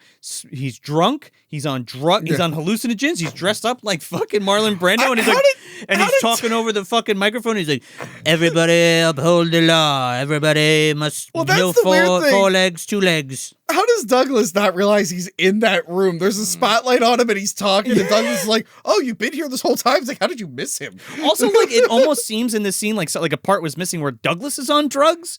Yeah, Because he's something weird. because he's with like him. laughing at him, kind of, or Yeah. I don't know if that's just them being goofy with each other. Yeah. Because nobody could give a shit on set, Yeah. and then he's like smacking him in the face, and he's like, "Tell me where the serum is." And he's like, "I destroyed it all. It's all gone." And he's like, "Okay." But then, like, Douglas, I guess, thinks like, well, I'm not a scientist, but I can figure this out. And he's like in the lab, like with like different chemicals trying to put them together. Yeah. He's like, I don't know what any of this is. He's a fucking UN negotiator. Yeah. What the fuck? He's not a chemist. I mean, I guess if you were in his shoes, maybe you would probably do the same Yeah. thing. But Yeah, let's mix a like bunch that of- detail. This is where he finds out they took like his DNA. they and took shit. his DNA. I and- thought there was going to be a big reveal where he's like, I've been an animal this whole Oh, I time. thought, like he was a Yeah. clone, right? yeah, He but then died that's or like not something. the case. Which would have been a cool way to kind of twist that. He does have one of the things in his arm, though. They Yeah. took That- something from him and put I something. think they were you know. just taking his DNA Yeah. and they were going to Yeah. use it for experiments. Yeah. So what is it like? It's like Douglas 35 or some shit. And it's like, what are you going into? A fish man? And they say, oh, well, he was going to use my DNA to cure you, Farusha. Oh, that's what it was. Yeah, he was Okay. gonna to stop her regression. Yes. Right. Why you can't just use Val Kilmer or any other Joe Schmo over the last 17 years? It's got to be David Lewis. Okay. Because he's the only fresh human to come. Yeah. And By however, by accident, accident, people think he's dead. coulda Nobody's kidnapped gonna ask somebody. questions or come looking for him. Yeah. I'm just saying, Moreau's not against murder, so they could have just grabbed someone. Oh, of course. Right, but on the DL. Yeah, On the yeah. books, this guy's dead, is what Yeah. I'm saying. Oh, I Yeah. see what you're saying, yeah. Because of the plane crash. So Azazello goes and sees Hyena before he lights the fucking dock on fire and blows up the boat. He's like, guns, the fire that kills. Oh, yeah. Book of Boba Fett, help! I'm gonna help you. I know where there's more. Yeah, I know where there's more. And Hyena's like makes a deal with him, and he actually shocks him because now he has the Yeah. Flava Flav clock. And he's like, "Oh, get this thing out of me, and then I'll do whatever you want." So he pulls it out. They blow up the fucking boat, and he's just like, "Nobody's gonna escape. Everybody dies. Everybody's gonna bow down to Hyena Yeah. as God now." Right. And then it just hard cuts to Val Kilmer having a fucking drug orgy with these Yeah, with these that- fucking beast people. That came out of nowhere. Like he's on the elevator, they pull him out, and there's like a dog person having sex Dude, in front of him. they and are he's like- fucking and sucking he's and, like, and "You guys smoking have fun. weed. You Yeah. guys are all doing great. Dude, he's drinking a martini and smoking a fucking blunt with a monkey man. They've been practicing this for 6 months in that goddamn compound where they've been hanging out, waiting Yeah. for the production to continue. They knew who was gonna fuck who. They already knew. There was some actual penis and vagina and asshole, I think, on that set. This is that scene that like freaked me out as a kid. I was Yeah. like, this is weird. Yeah. This is bizarre. It is weird. And he's like, again, he's like on that kind of like that Pope thing that they bring him in Yeah. on, like in the middle of the room, just kind of like, oh. Yeah. So Azazello comes in and fucking smokes him in the chair. Yeah. Well, I love it. He's just like, I want to go to dog heaven. You're a dog, right? I want to go to dog heaven. Because he just knows he's going to die. He's like, and then they just keep shooting him. Well, I don't think he knew. I think he was just really fucked up. Azazello gives Hyena the gun. He just keeps shooting Val Kilmer, and he's like, "Now we are men. Get it?" Well, Val Kilmer should be like, oh, this is kind of my fault. Well, he was at his wit's end. He's like, "I'm going out. I'm gonna get fucked up, and I'm gonna have some fucking crazy orgy with these Yeah. things, and then I'm gonna die." Yeah. Well, then he basically, Boba Fett's like, yep, took care of that. And he's like, all right, well, that's great. Boom, just fucking blows him away Yeah. with a machine Dude, gun. he like lights him up, and again, He that's gets another. drunk with power. Oh yeah. Yeah. That's like another uncut thing where like Azazello's like full of bullets, and you don't see that in the cover. Because he finds like that AK-47, Yeah. and it's kind of a cool scene where he's like just shooting this fucking room out because he just is feeling the power of the weapon. Yeah. See, that's a cool scene. Well, first of all, when he kills Azazello, he's like, "Oh, good doggy," because he brings Douglas to him. But Right, I love yeah. that scene when he's shooting all the shit in Yeah. the office because Oh, it's like yeah. it's like the destruction of Moreau's fucking legacy. modern society, Oh, kind well, of. yeah, you know what I yeah, mean? yeah. All the medical shit's being destroyed. All the modern Well, that's conveniences why are he's being just destroyed. like, we will walk on all fours. Yeah. We will Regressing. eat We will meat. drink water. We'll slurp it up or whatever. Also, if they're We're gonna eat regressing meat. to the more animal natures, like hyenas don't hang out with dogs. Like they don't No, hang out with like They're scavengers. Yeah. I think that's why we get this finale that we do get, actually. Yes. Yes. And because David Lewis is basically like, he sees no way out of this. He knows he's fucked. Yeah. Actually, getting a little ahead of ourselves because Yes. the reason why they actually captured David Lewis is because he's trying to escape with Farusha Balk, and they get kind of surrounded. Well, they go into the church and they go down Yeah. the elevator. They see fucking Montgomery dead, and Azazello like comes up to them and like wants to get revenge on Farouk Balk because it's like this weird brother sister thing where he's Yeah. like, "Well, father used to beat the shit out of me, but he never touched your beautiful skin." He fucking throws a rope around her neck and hangs her, and that's it. Not before she doesn't go full feline like Richard Stanley Oh, in yeah. Vision, This is but true. she does a little bit. The claws come out, She the does- teeth go full. We do hear her go like, Right, yeah. that cracked me up. I'm like, you gotta be kidding me. That's like one of the few things that carried over from she's a his cat version. Yeah. No, she is, but that's one of the few things he Yeah, had but in sounding his like a version. house cat is comedic. I sound like a panther or Yeah. something. Or like a puma or something. Yeah.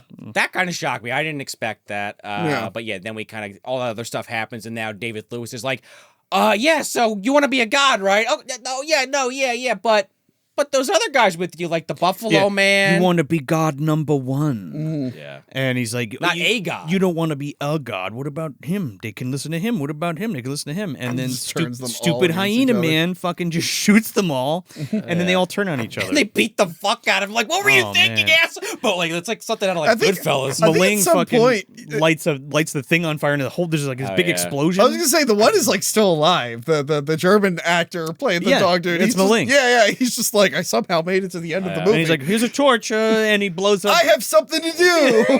He should have won with that was part 3 of 3. He should have left with Douglas at the end. He might have had a chance in society. Maybe. So yeah, hyena gets his fucking ass whooped. Monkey dude, Asamama. Frank Welker comes in and beats the shit out of him. yeah. And then he's Stick.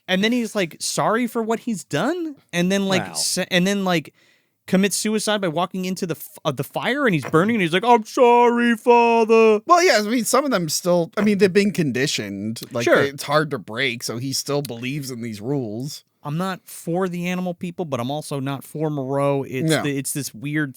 All of this shit shouldn't exist kind of Yeah. thing. It's like a weird thing where it's like, well, they weren't supposed to kill people, and we don't want them to kill people in the final hour, so we'll have them commit suicide. Yeah, this is the contingency plan. Yeah. Okay. Right?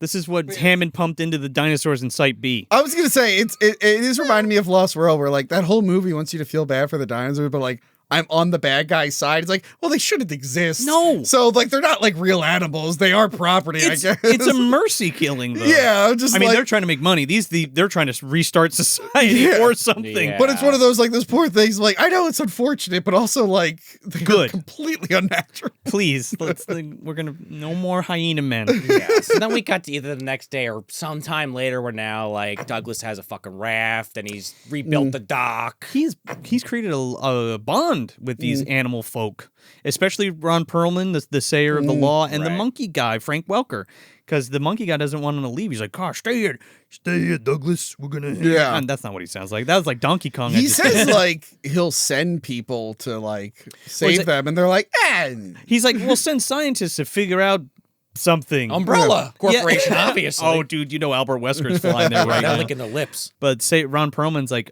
no, don't you get it? Excuse me, audience, do you understand this? No more scientists, no more splicing, none of this shit. We're gonna Yeah. regress and die, and then that's it. Go Yeah. back to London, you I'm crackhead. gonna turn back into a regular goat sheep person thing. I just want to eat my grass. I'm blind. I'm gonna die soon anyway. One of the fucking cheetah man's gonna eat me. So do those like pirate dudes just never check on that island? They never come back, right? They're probably right. They come back. They're like, hey, where is everybody? And Where's then they, David Lewis? Well, I'm still thinking about I him. guess they get calls from the radio. Yeah, well, or then it turns into like Fulci Zombie, right? They Yeah. they land on the island, then the animal people all regress, take over the boat, and somehow sail back to New York. yeah. Lines up. Yeah. But Douglas leaves the island, drifts away, and he has this speech about how over the stock footage of people beating the shit out of each other and how humanity is completely unstable and like. The answer is not genetically modifying animals to be people, but the answers lie within ourselves. Do you And have a just be nice, be excellent to We each should- other. Do you have a hammer around here anywhere? Can I just get beat myself in the fucking head with the message? We get it. Why do we need this? I get humans are violent and stuff, but I don't understand how Moreau thought a goat lady would solve that. No, you just simply don't understand. The goat woman. I agree that we also need a solution to these problems. I just don't think he had a very good one. But Tony, the goat woman has 6 titties. Wouldn't you like to live in a world with that? I think he just was justifying his weird kink, to be honest. Tarantino's He was a got furry. feet. He loved furry porn. It was Yeah. like, oh, this needs to happen. Tarantino likes feet. That's what he's into. Yeah. Right, yeah. Yes, I need a big titted goat woman. Exactly. I had to reveal that to a co-host of my show, Tarantino's feet thing. She's like, I never noticed it. I'm like, how have you never noticed But it? once you know about it, you can't. Once you know unnotice about it, you can't see it. No, well, Yeah. there's feet. Unless you've only seen Reservoir Dogs, it's pretty noticeable. Yeah, I mean, Yeah. it's with especially like the latter movies. Yeah. Wiggle your big toe. Oh yeah, Kill Bill and Death Proofs specifically. Whatever. Yeah, so then it kind of wraps up. Now, where are we putting this, fellas? The movie itself is kind of trash. However, it is one of those things where like it's more interesting to learn about the production of it. Right. Yeah. The behind the scenes is way more interesting than the film. It's the film in a vacuum. Like if I don't know about anything in the behind the scenes, the movie is very disjointed. Mm-hmm. The tone is all over the place. I'm not really sure who the main character is supposed to be. No. I know Douglas is our fish out of water that we're learning the story, but he never feels like the main character. Well, he's kind of half narrating, so that's what kind of makes it feel like that. But I feel like that was an afterthought. Yeah, but then like it's just all over. The effects are all over the place. You have really good suit and makeup effects, then you have jarring CG effects. Yeah, those really take me out. There's a lot to admire in it, but at the end of the day, it's a shit show. However, I will say the documentary, put that on the shelf because that is just a fascinating experience.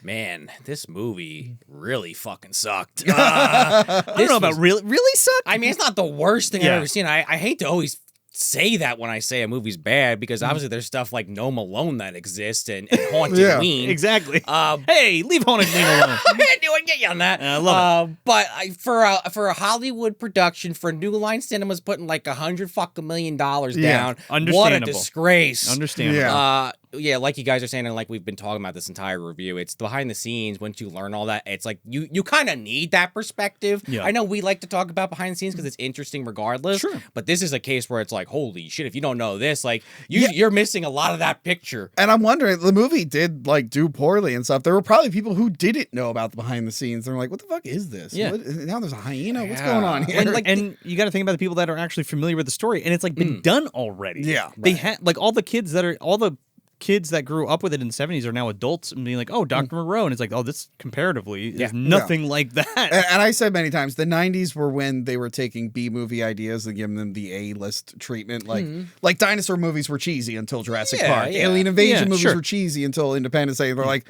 well, here's another weird science thing, but with the 90s makeover. And I'm like, oh, this doesn't hold a candle to any of those.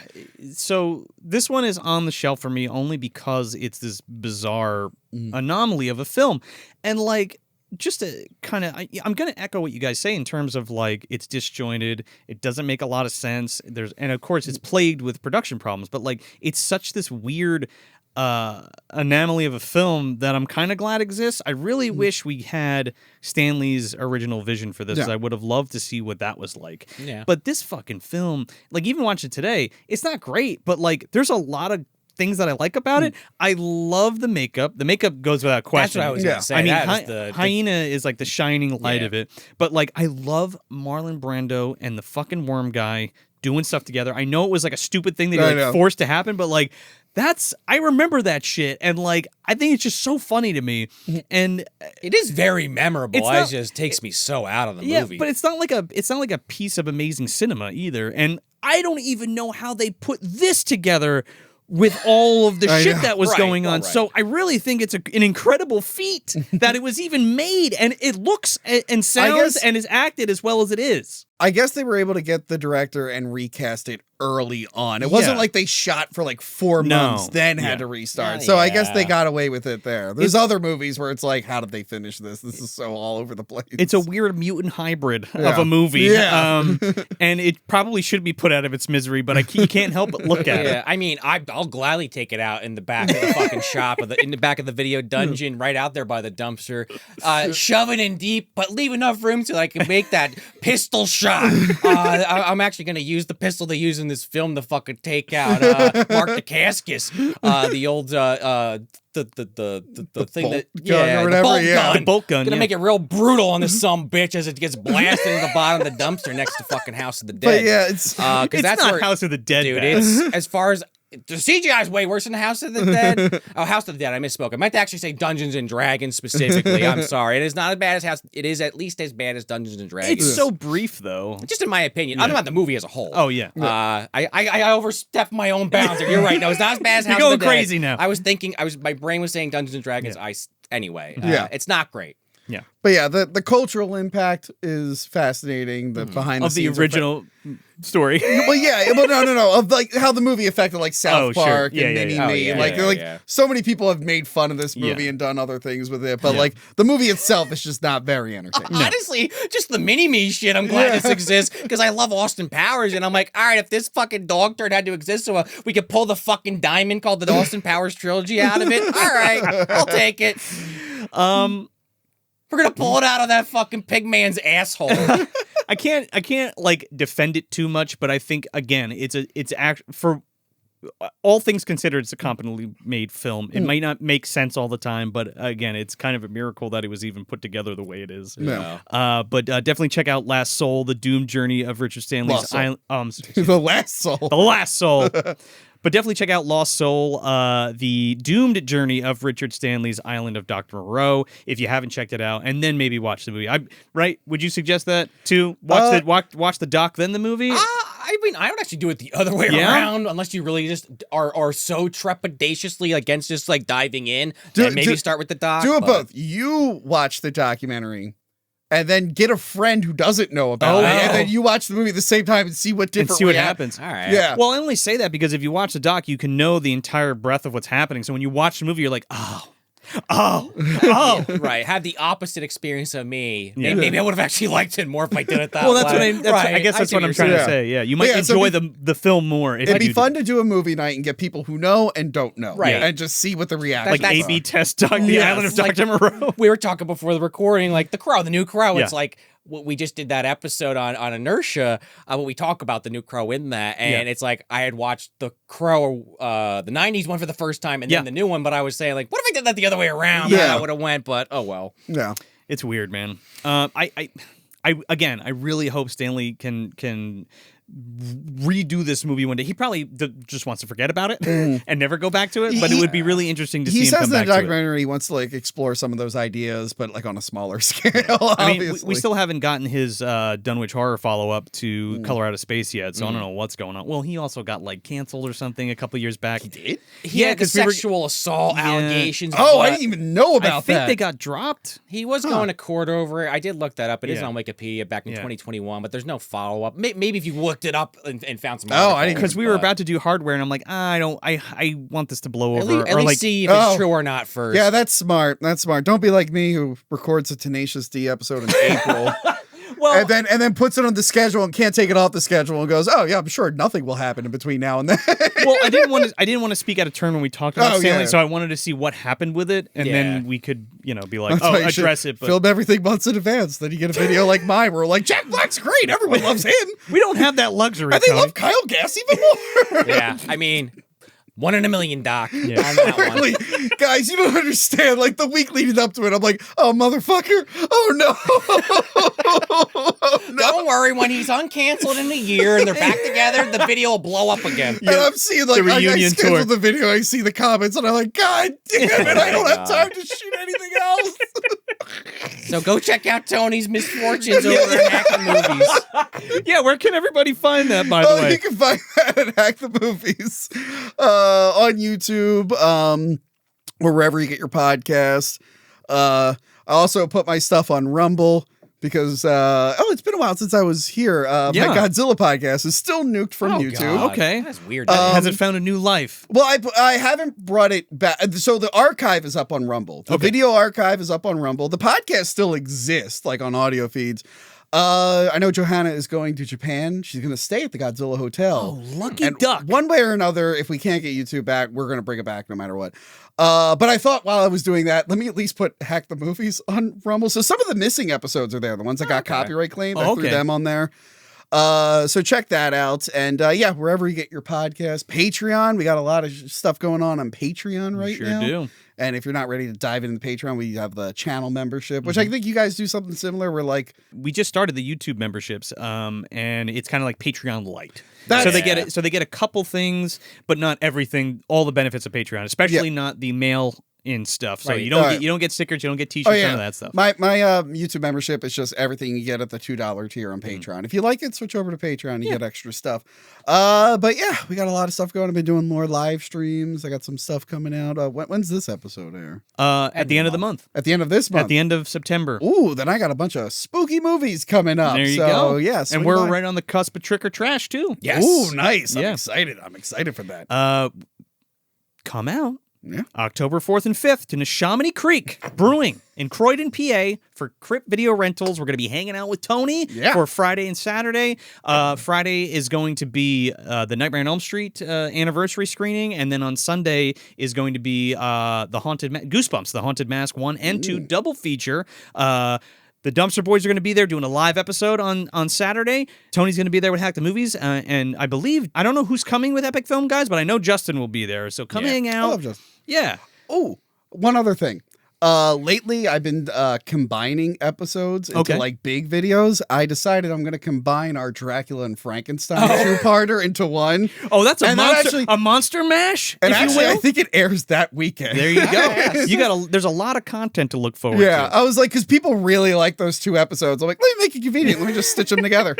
We always like Literally. to say when we get together, we're hacking the dumpster. So Hack the movie dumpster. if you like the content we're putting here with Tony, there's Yeah. a lot on the channel. There's a lot on his channel. It's always so- a fun time having you Yeah. having you on and being on your It's so show. fun having like mutual fans. Yeah, too. true. Yeah. Yeah. That's the best part because like, oh, I saw this on this thing. You guys should do this thing, and that's how Dr. Moreau kind of came about because everybody was like, you guys need to do Dr. Moreau. Yeah. And whenever I have a guest on the show, there's always 5 comments that are like, I don't like this person. Should have been Joe and Sean. I'm like, every episode.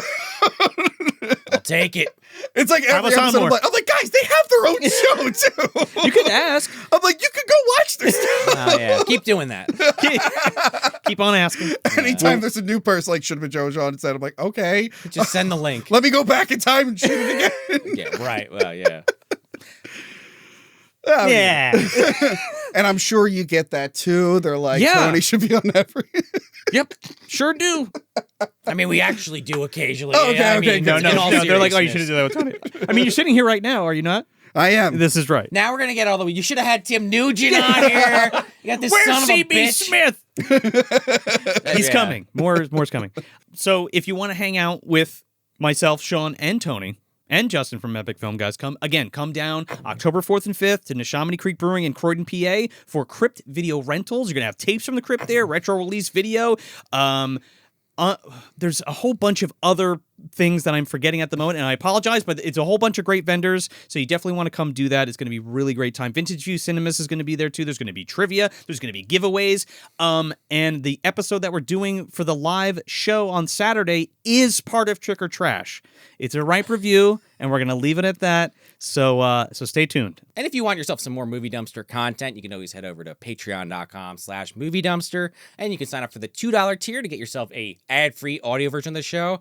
We also have a $5 and $10 tier to get yourself some physical items and some behind-the-scenes stuff like some t-shirts. We have glow-in-the-dark pins, commentary tracks, live watch-alongs where we watch a movie with you guys, the Dumpster Dwellers, and a lot more. And we also have YouTube channel memberships, a little similar like we talked about, but you don't get those physical items, but you could stay on YouTube if you don't want to leave the site. Check it out. Yeah, man, you get those little emojis that you can do. You get a little GBD or a little John Hurt up in there, and you get little badges next to your name. So the longer you stay, the increase in the badge you get, the type of badge you get. But yeah, if you're watching on YouTube, please like this video and share. It really helps the show. If you're listening on your favorite podcast app, do us a favor, leave that 5-star review. All your reviews help the show more than anything else.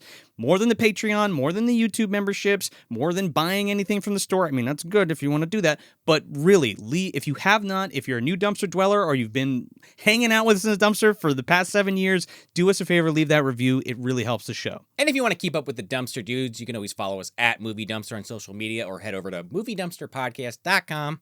We got all our upcoming events up on there, our current episodes that are coming out. And our store is also on there, plus anything else you need to know about the dumpster, moviedumpsterpodcast.com. So that's it. That's The Island of Doctor Moreau from 1996, directed by John Frankenheimer. I'm Joel Escola. I'm Sean O'Rourke. And I'm Tony from Hack the Movies. That is the law.